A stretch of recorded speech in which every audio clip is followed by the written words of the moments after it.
네, 안녕하십니까. 우리가 오늘도 일상기도회로 우리의 거룩의 시간을 지켜나가길 원합니다. 우리가 함께 살펴볼 말씀은 누가복음 13장 1절부터 21절까지의 말씀입니다. 본문은 계속해서 예수님의 가르침에 대한 내용들로 이어져 나가고 있습니다. 예수님이 가르침들을 주는 중에 한 사람이 끼어들어와서 형의 유산을 나누어 달라라는 이러한 말을 해달라는 부탁을 받게 되고, 그 부탁을 통해서 다시 한번 예수님은 가르침을 주게 되죠. 그리고 나서 예수님께서 등불과 도둑과 이런 비유들을 통해서 이야기를 하는 중에 제자인 베드로가 다시 한번 여쭙고 있죠. 12장 41절에서 베드로가 여짜오되 주께서 이 비유를 우리에게 하심이니까 모든 사람에게 하심이니까 라는 또 이런 질문에 예수님은 모든 사람을 향하여서 가르침을 주고 있습니다.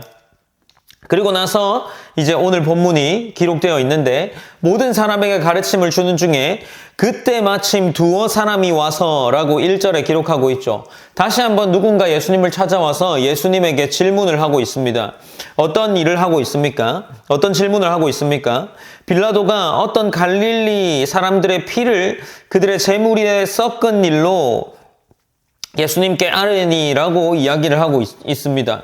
이 1절에 나타나는 빌라도가 어떤 갈릴리 사람들의 피를 그들의 제물에 섞은 일, 이것이 무엇을 의미할까요? 우리가 쉽게 생각한다면 갈릴리 사람들의 피를 빌라도가 제물에 섞었다, 이러한 표현인데 말 그대로 이해하면 조금 어색한 느낌이 듭니다.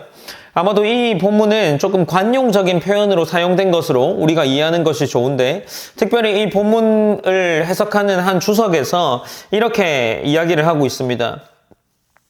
6월절 절기가 되어서 예루살렘을 방문한 많은 유대인들이 있었습니다. 그 유대인들이 제물을 준비하고 있을 때, 어떻게 보면 그 제물을 잡고 있을 때 이 빌라도인 이 지도자가 예루살렘을 성전에 들어와서 그 사람들을 다 모조리 학살하는 그러한 역사적 사건이 있었다고 합니다. 그래서 이런 학살한 이 사건을 통하여 이 사건을 어떻게 바라보고 있느냐라는 것으로 예수님께 질문한 것으로 이해할 수 있습니다. 그렇다면 이 질문한 사람은 아마도 예수님의 어떤 정치적인 입장이나 폭력에 대한 이 해법을 듣기 위해 그러한 답을 기대하면서 질문했을지도 모르겠습니다. 어쨌든 이 말에 의해서 예수님은 질문을 받았고, 이 질문에 대해서 다시 한번 예수님이 대답을 하고 있습니다. 이 대답은 그들이 기대했던 질문과는 조금 다른 것 같습니다. 예수님은 대답하면서 그들이 죄가 다른 갈릴리 사람보다 커서 그런 일을 당했겠느냐라고 말씀하시죠. 그러면서 예수님은 이 말을 심판과 연결하여서 회개로 연결해 말씀하십니다. 너희도 회개하지 않는다면 너희 또한 망하게 될 것이다 라고 말씀을 하시죠. 제자들과 그 당시에 있었던 많은 사람들이 두어 사람이 와서 했던 이 말을 통해서 무언가 기대했던 답변과는 다른 답변을 예수님께서 하신 것이라고 생각해 볼 수 있죠. 그리고 이 예수님은 그들의 갈릴리 사람들의 죄가 커서 그런 일을 당했겠냐라고 이야기하면서 동시에 너희 또한 회개하지 않는다면 그렇게 똑같은 죄인과 마찬가지다, 그런 상태, 망하는 상태에 갈 것이다 라고 이야기를 하는 거죠. 그러면서 예수님께서 한 가지 비유를 말씀하시는데, 그 비유가 포도원지기를 등장한 비유입니다. 한 포도원지기가 등장합니다. 비유 속에서 등장을 하죠. 그리고 이 포도원에 한 사람이 이 포도원에 열매를 내게 하기 위해서 이 포도원에 무화과 나무를 심었습니다. 그리고 그 열매를 구하려고 기다렸는데 구하지 못했던 거죠. 3년이나 와서 봤지만 구하지 못했습니다. 그런데 이 포도원지기가 이제 포도원지기를 시켜서 이 한 사람이 열매를 맺지 못하는 이 무화과 나무를 다 찍어버리라 라고 이야기를 합니다. 그런데 이 포도원지기가 무엇이라고 하냐면 한 해만 더 있어 달라, 자신이 이 금년에도 그대로 두소서. 내가 두루 파고 걸음을 줄이니 이후에 만일 열매가 멸면 좋거니와 그렇지 않으면 찍어버리소서라고 이런 부탁을 하게 되는 거죠. 우리는 이 말씀을 통해서 무엇을 생각할 수 있을까요? 회개에 대한 말씀을 하시고 다시 포도원 지기를 등장시킨 한 비유를 이야기하십니다. 이 포도원 지기는 예수님에 해당하는 것이고 해당하는 인물로 볼 수 있고 또 이 한 사람 그 포도원 밭에 이 무화과를 포도원의 주인인 사람은 아마 하나님이라고 생각해 볼 수 있겠죠. 지금 심판이 곧 임박해 있는데 예수님이 그 심판을 조금 더 연장을 시킨 겁니다. 본인이 직접 이 땅에 내려와서 회개의 사역들을 하고 행하고 계신 거죠. 하나님 나라를 전파하고 계시고 복음을 전파하고 계십니다. 그러나 곧 심판의 날은 다가오게 될 것이다 라는 것으로 우리가 연결시켜서 생각해 볼 수 있습니다. 어쨌든 이 가르침이 끝나고 다시 한번 이제 본문은 다른 내용들로 이어져 나갑니다.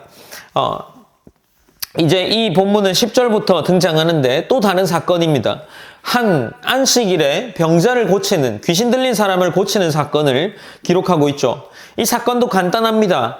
예수님께서 한 회당에 들어가셨고 그곳에서 18해 동안이나 귀신 들려 앓으며 꼬부라져 조금도 펴지 못하는 한 여자를 등장시키는데 이 여인을 치유하는 사건, 곧 회복시키는 사건을 기록하고 있습니다.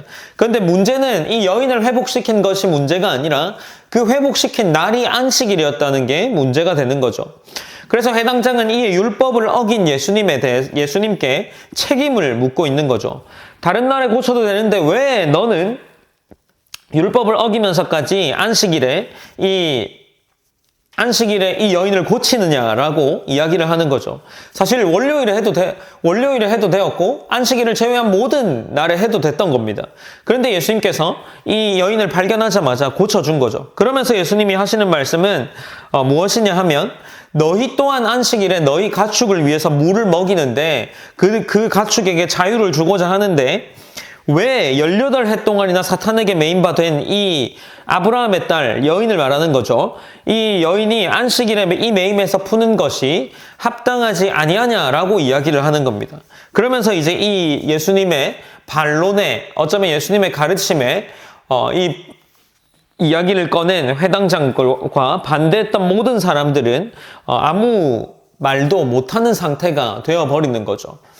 어쨌든 이 예수님께서는 영적인 회복, 안식일이 중요한 것이 아니라 한 사람을 회복시키는 것이 중요하다라는 것을 이야기하고 계시는 겁니다. 그리고 나서 예수님의 가르침은 하나님 나라에 대한 이야기로 이어져 나가는데 첫 번째는 겨자씨에 대한 이야기인 거죠.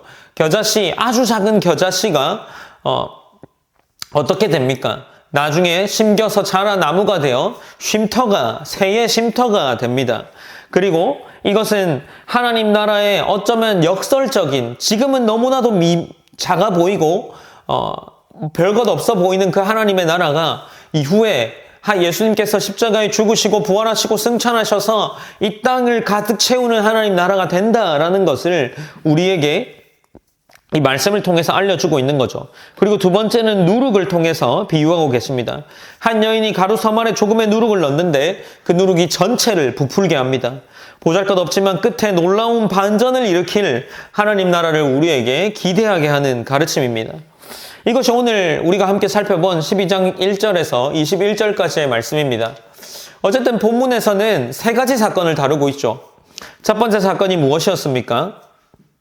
한 사람이 찾아와서 예수님께 이 빌라도가 했던 한 학살한 사건을 가지고 질문을 합니다. 예수님은 이에 대해서 너희에게 회개가 필요하다라고 이야기하는 사건이 기록되어 있죠. 그리고 두 번째로는 18해 동안 귀신 들려서 허리를 펴지 못해 꼬부라진 한 여인을 안식일에 치유하는 사건을 가르치고 있습니다. 그리고 세 번째로는 하나님 나라에 대한 이야기를 가르치고 있는 거죠. 어쨌든 예수님은 계속해서 하나님 나라에 대한 가르침 그리고 복음에 대한 가르침에 조금의 물러섬이 없습니다. 누가 오든 그리고 어떤 상황에 처해 있든 예수님은 하나님 나라에 대한 관심만 가지고 있다라는 거죠. 우리는 이것을 볼 때 우리의 관심사와 또 우리가 하루를 보내고 또 예배와 예배 사이에 있는 그 일주일 동안에 우리는 어떠한 모습으로 우리가 살아가는지를 한번 돌아볼 수 있지 않을까 싶습니다. 예수님은 어떠한 상황 가운데에도 복음을 전파하셨죠. 그리고 늘 기도하셨고, 그리고 늘 가르침을 주셨습니다.